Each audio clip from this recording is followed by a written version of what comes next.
Então, pessoal, eu acho que vocês já estão bem mais motivados, né, trabalhando. Vimos na aula passada um exemplo de classificação no MNIST Dataset, né? Então vocês viram já essa tarefa de classificação funcionando. E agora, o objetivo é a gente aplicar algoritmos tradicionais da literatura em uma base de dados que a gente já vem, né, trabalhando durante as aulas. Então, essa primeira aula, a gente vai trabalhar com o algoritmo de árvore de decisão. Eu resolvi dividir em duas partes. Essa primeira parte, a gente precisa definir alguns conceitos, né? Um dos maiores erros que a gente tem na hora de implementação de machine learning, aprendizagem de máquina, inteligência artificial, seja lá qual for o ramo que você esteja estudando, é que a gente parte logo para a implementação e deixa de lado questões como a parte de entendimento dos atributos, dos métodos que são utilizados, né? De como aquele algoritmo realmente funciona, tá? Dos cálculos que tem por trás, que a gente não vai precisar fazer manualmente,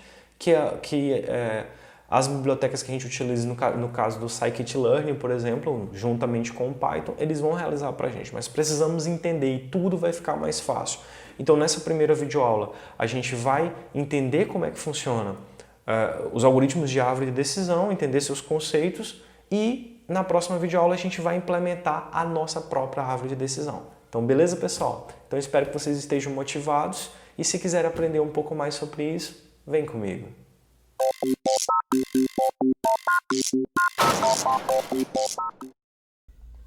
Então, pessoal, vamos conhecer um dos principais algoritmos de machine learning, né?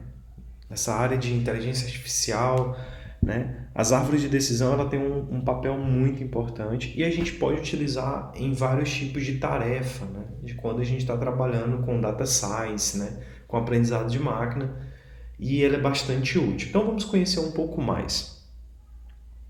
Bem, uma árvore de decisão tem esse nome porque ela possui uma estrutura de árvore e ela é semelhante a um fluxograma desses que a gente está acostumado a ver, tá? Nela, um nó interno representa um atributo, uma ramificação vai representar uma regra de decisão e cada nó, folha, né, na ponta dessa árvore, ela representa uma classe ou o resultado. Tá? Já o nó superior em uma árvore de decisão, ele é conhecido como um nó raiz. Tá? Então aqui a gente tem uma representação de uma árvore de decisão, uma representação genérica, onde essas partes rosas são os nós que a gente pode considerar que são os atributos. Então você tem uma base de dados, ele decide quais são os atributos que ele vai utilizar e coloca nesses nós os atributos. Cada uma dessas ramificações ligando esses nós representam as regras de decisão, né? Então, por exemplo, se eu tiver aqui uma árvore binária, então ele vai perguntar se uma determinada atende sim ou não, uma condição, né? Vai atender, é atendida sim ou não. Então ele vai decidir para que nó ele vai migrar, né? Esses nós folhas aqui a gente chama de que ele tem um resultado, ou que ele, se for uma classe, ele tem a classificação, ou se for uma regressão, ele tem o valor estimado. Então, é uma representação bem simples, né? E que a gente está acostumado a lidar em outros ramos, né? do conhecimento. Esses algoritmos de árvore de decisão, eles são versáteis, né? E que podem executar tarefas tanto de classificação como regressão, né? Então, a gente vai ver trabalhos aqui, vai ver exemplo de classificação, mas a gente pode trabalhar também com regressão. Eles são capazes de moldar conjuntos de dados complexos. Então, eu tenho um conjunto de dados bem complexo, com uma quantidade bem grande de atributos, e ele consegue se adaptar a esses dados, né? E uma das qualidades é que nem sempre elas exigem, por exemplo, escalonar os dados, né? Fazer aquela etapa de transformação do dado para deixar eles na mesma escala, né? Ele consegue se adaptar bem, então ele não tem essa necessidade. E aí a gente pode se perguntar, mas como as árvores de decisão elas trabalham? Então a ideia básica por trás disso é definida assim: primeira coisa, ele vai selecionar o melhor atributo. E como ele vai selecionar o melhor atributo? Utilizando medidas de seleção de atributo, ou Attribute Selection Measures, né? Para dividir esses dados. A gente vai ver um exemplo, né? E depois desse passo, depois que ele escolhe o melhor atributo, ele vai transformar esse atributo em um nó de decisão, né? Então ele vai aplicar, em cima desse nó, ele vai atribuir uma regra, onde eu vou dividir o conjunto de dados em subconjuntos menores. E aí ele inicia essa construção da árvore fazendo esse processo recursivamente. Então ele escolheu o melhor atributo, transforma, cria uma divisão do conjunto de dados e escolhe outro atributo. E aí ele vai fazendo isso sucessivamente, até ele ter a árvore completa que representa os seus dados. Esse terceiro passo, ele vai iniciar a construção de maneira recursiva para cada filho, né, para cada nova folha ali, até que cada uma das condições corresponda a uma dessas três. Ou que todas as tuplas pertençam ao mesmo valor de atributo, ou que não existam mais atributos remanescentes, ou que não existam mais instâncias de dados. Tá? Então, quando chegar em uma dessas três condições, ele para de construir essa árvore aí. E aí, se a gente pegar essa explicação e esquematizar, a gente pode ver que eu tenho a minha base de dados. E eu posso, claro, a gente já está acostumado nos nossos algoritmos a fazer um split, né? A gente faz uma divisão entre os meus dados, a minha base de dados, e divido ela entre dados de treinamento e dados de teste. Então, em média, a gente tem usado 70% como dados de treinamento e 30% como dados de teste. Com os meus dados de treinamento, eu vou tentar aplicar o meu algoritmo de geração de uma árvore de decisão. E aí, o que ele vai fazer? Ele vai usar algum tipo de medida para poder escolher quem é o melhor atributo daquela base. Aí ele pode usar algumas coisas como ganho de informação, ou índice Gini, ou o ganho de raio, né? E aí, uma vez que ele escolheu a forma dele escolher o melhor atributo, ele vai quebrar aquele atributo em subconjuntos menores.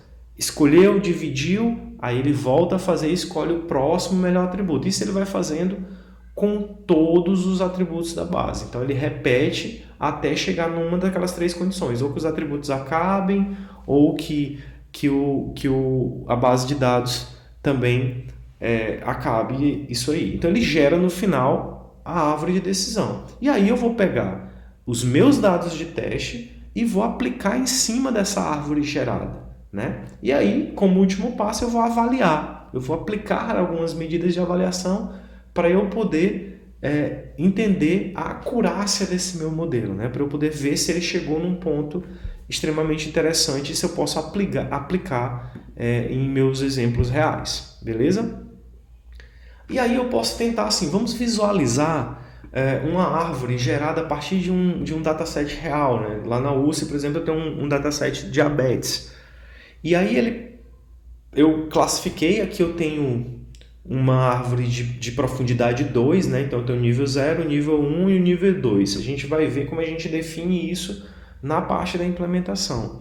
Mas assim, você vai ver que essa é uma estrutura que ele criou um nó, por exemplo, escolheu o primeiro atributo mais importante, a glucose, e criou regras de decisão, né?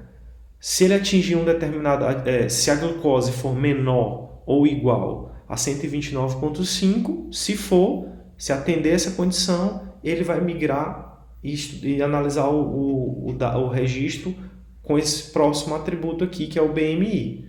Se ele for maior, se o valor da glucose for maior, então ele vem para esse outro lado. E aí ele já aplica outro atributo, então nós temos o atributo glucose e temos o atributo BMI. Ele atribui isso aqui e depois vai chegar numa classificação final nas folhas, né? Então aqui nós temos 3 classificações como 0 e uma classificação como 1, beleza?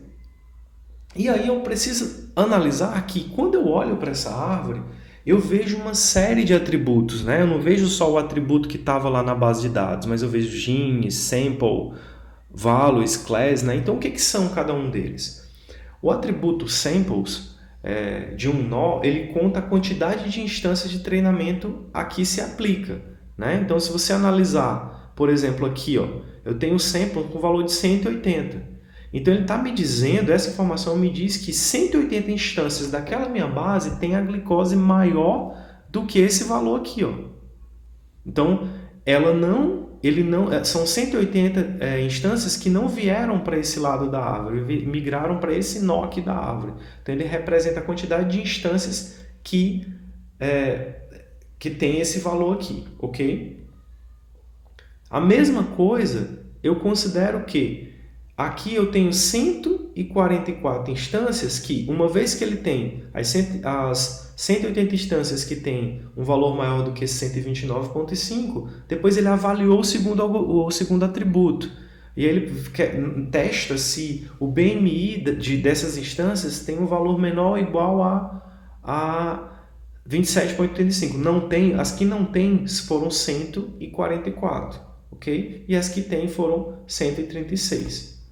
Beleza, show de bola, né? Um outro atributo é o value. Então, o value, por sua vez, diz a quantidade de instâncias de treinamento que cada classe se aplica. Então, se você analisar aqui, ó, ficou um pouco coberto, mas eu tenho nessa folha aqui, nesse nó folha, 144 amostras. E esse value está dizendo que ele está classificando 44 dessas amostras, dessas instâncias, estão classificadas como classe 0, que são as duas classes que eu tenho, né? Tem a classe 0 ou a classe 1. Então, o registro é 0 ou o registro é 1. E as outras 100 estão classificadas como classe 1. O atributo GIN é um dos mais importantes aqui, tá? Ele mede, ele é um daqueles atributos dos índices que são utilizados para medir quando um atributo é melhor, para fazer com que a árvore escolha os melhores atributos. Então, o GIN, por padrão, por exemplo, se você usa o Scikit-Learn, a biblioteca do Scikit-Learn em Python, para poder implementar a sua árvore de decisão, por padrão ele usa o índice GIN, que ele mede a impureza do nó, né? Um nó é puro se o valor dele é 0, né? O GIN é 0, se todas as instâncias de treinamento pertencem à mesma classe a que se aplica. E aí, você vai ver aqui, por exemplo, aqui, ó, que a fórmula para calcular o GIN é esse aqui, GI, né, igual a 1 menos o somatório de K, que varia de 1 até N, e esse P I, K elevado ao quadrado. Que esse P I, K, ele é a média das instâncias da classe K, de uma determinada classe, né, média de 0 ou de 1, entre as instâncias de treinamento no nó I. Então, por exemplo, ele vai gerando a impureza, né? Calculando a impureza de cada nó.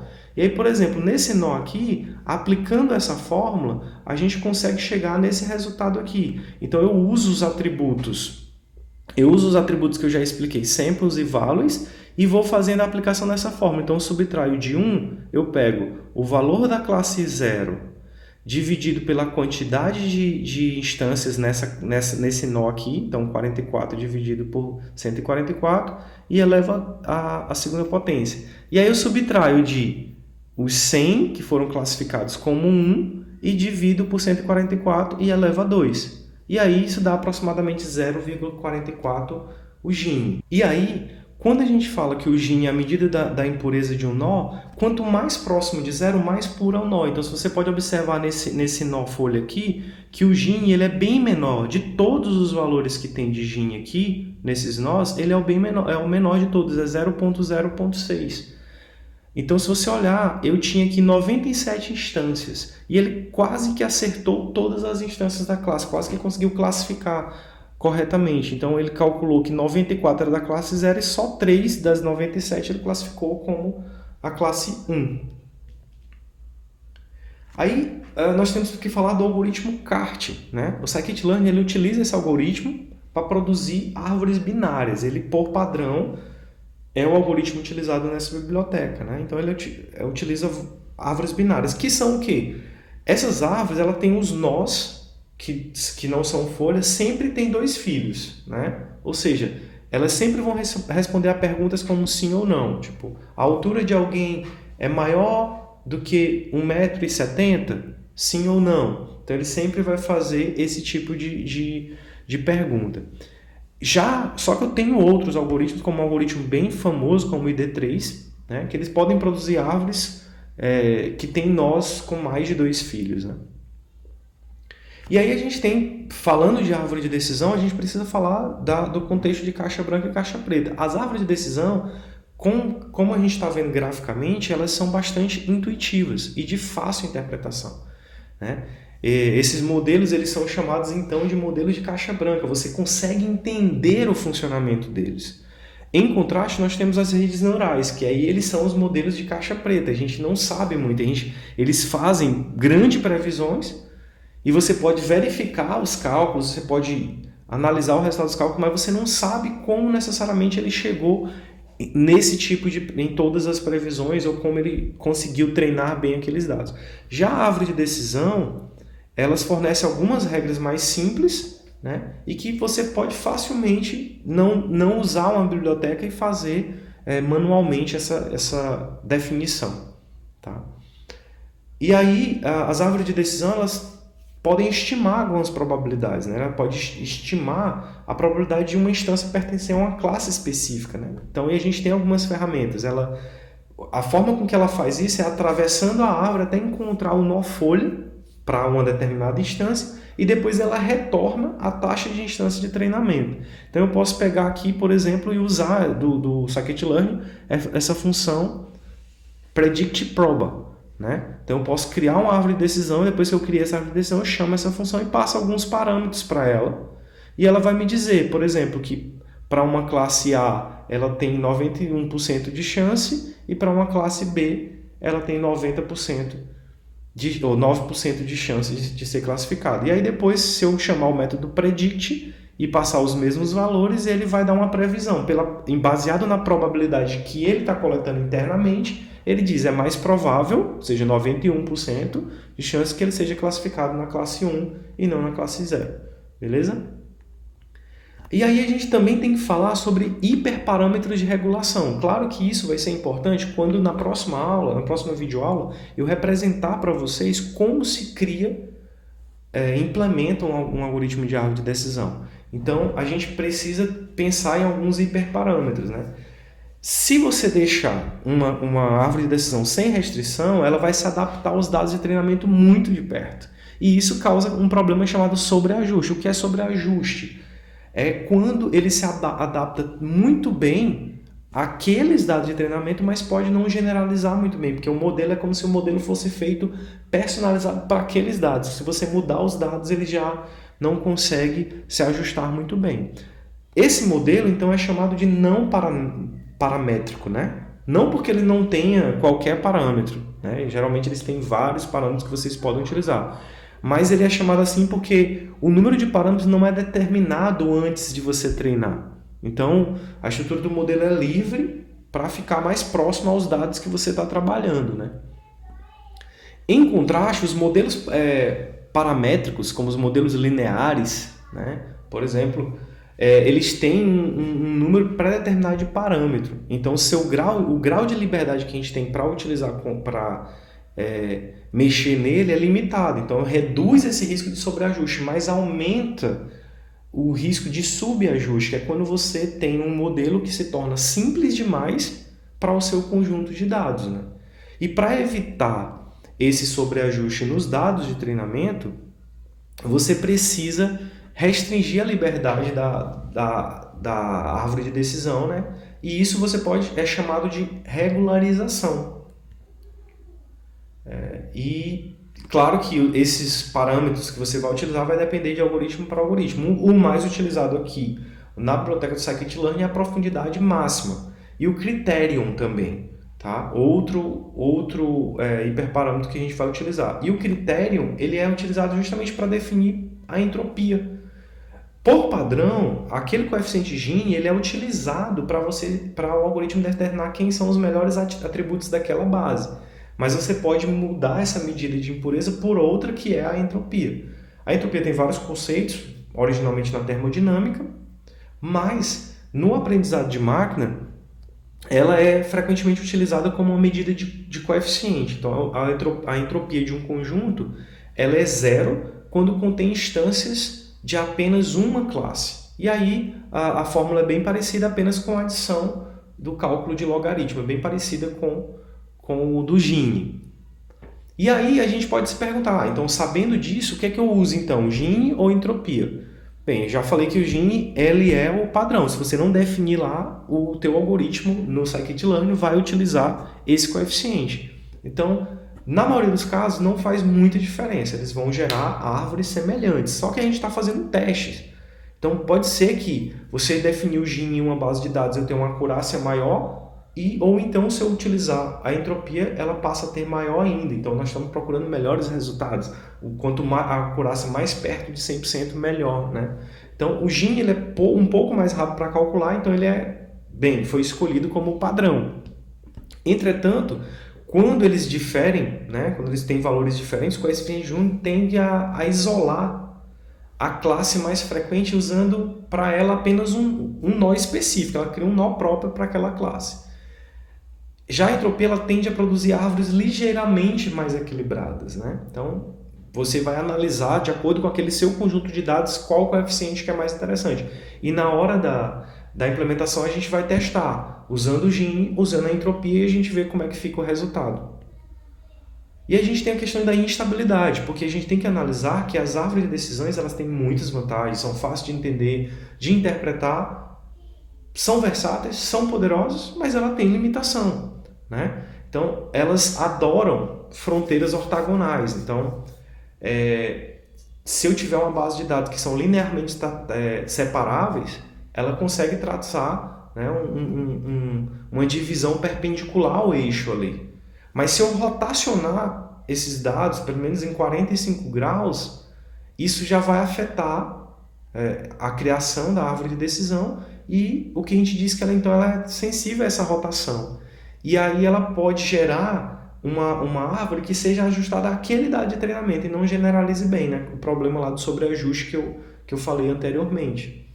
Então, de um modo geral, o principal problema das árvores de decisão é que elas são muito sensíveis a pequenas variações no conjunto de treinamento.